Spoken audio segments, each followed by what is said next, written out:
Reka twongere tubasuhuze kandi tubahe ikaze bakunzi bacu ba Deep News TV.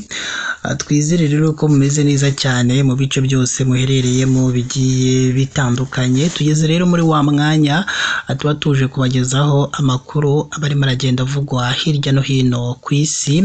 Mu nkundire rero amakuru yacu tuyahereye kuri iyi nkuru aho mu karere ka Ngororero imodoka yo mu bwoko bwa twegerane yakoze impanuka, abantu 5 bahita bahasiga ubuzima, abandi 15 barakomereka ku buryo bukabije cyane. Ni impanuka yabaye kuri 26 Ukwakira 2025 aho imodoka mu bwoko bwa Hiace yakoreye impanuka mu karere ka Ngororero, maze abantu 5 bahita babura ubuzima, abandi 15 barakomereka ku buryo bukomeye cyane. Ni inkuru kandi yanemejwe n'umuyobozi w'akarere ka Ngororero witwa Nkusi Christophe, aho yavuze ko mu bitabye Imana harimo abagabo 2 n'umugore umwe. Yavuze ko bavaga mu Byangabo mu karere ka Musanze bagiye gufata irembo mu murenge wa Muhororo.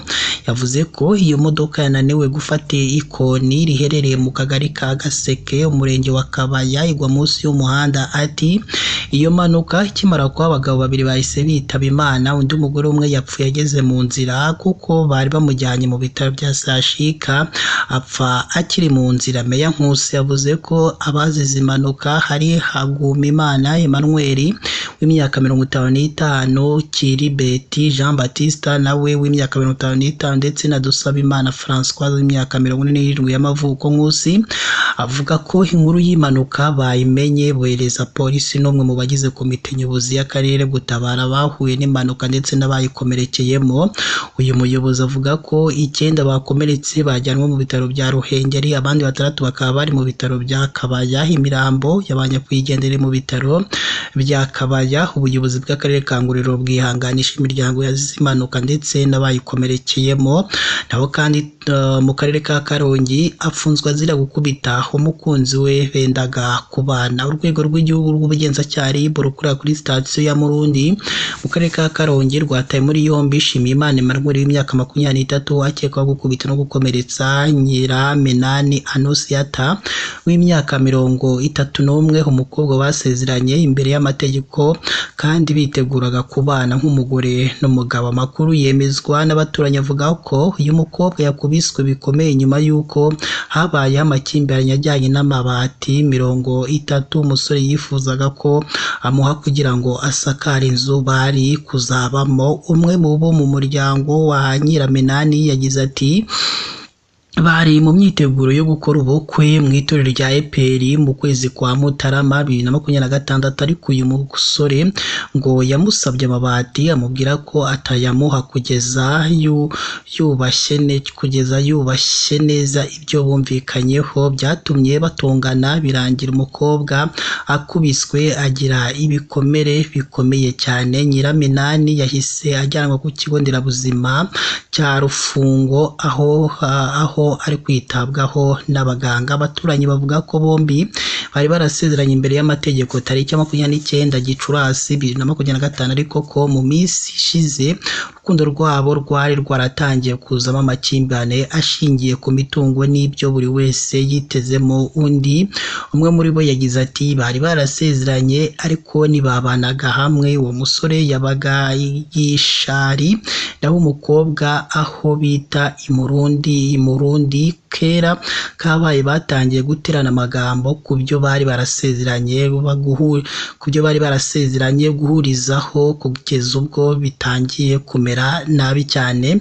Ku mugoroba wa 24 Ukwakira 2025 Shimiyimana ngo yasuye fiancé we baterana impaka zikomeye ubwo bari mu ishyamba hafi y'iwabo w'umukobwa, maze ibintu bihinduka urugomo. Umukecuru wari unyura hafi yahise yumva urusaku ajya kureba asanga umusore ari gukubita umukobwa. Atabaza abaturage n'irondo ry'umutekano maze baratabara. Umunyamabanga nshingwabikorwa w'umurenge wa Murundi Niyonsaba Siriake yemeje ibyabaye avuga ko uyu musore yagaragaje kwicuza ariko ibyakozwe bidashobora kwihanganirwa. Ati yemeye ko yamukubise kubera ayo mabati, ariko ibibazo nk'ibi bikwiye gukemurwa mu mahoro.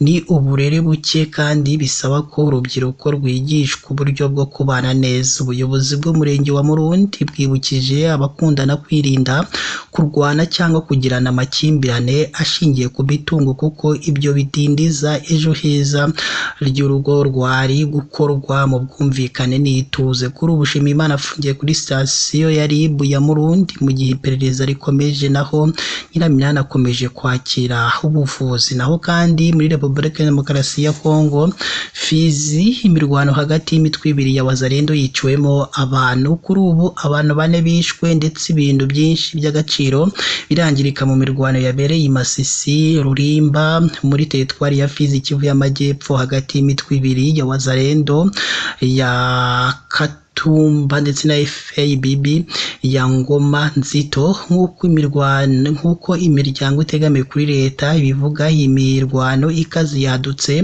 mu midugudu myinshi yo mu murenge wa Nganja, yangiza ibintu byinshi ndetse itera ubwoba mu baturage, nk'uko tubikesha Actualite. Aya makuru yemejwe na Sam Karonji, umuyobozi wa teritwari ya Fizi, wavuze ko icyemezo cy'inyeshyamba ya Kutumba cyo gukuraho bariyeri zitemewe zashyizweho muri kariya gace aricyo ntandaro y'amakimbirane y'ibi byose yatumye aba imirwano, maze abantu 4 bakahita bapfira muri iyo mirwano, ndetse n'abaturage bamwe na bamwe batangira guhunga.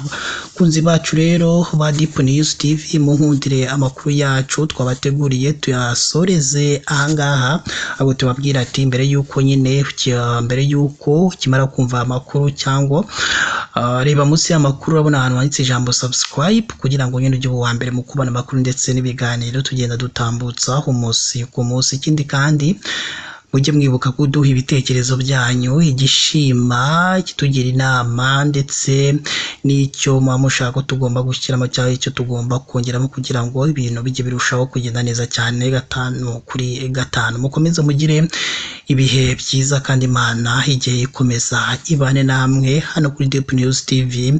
Turabakunda cyane.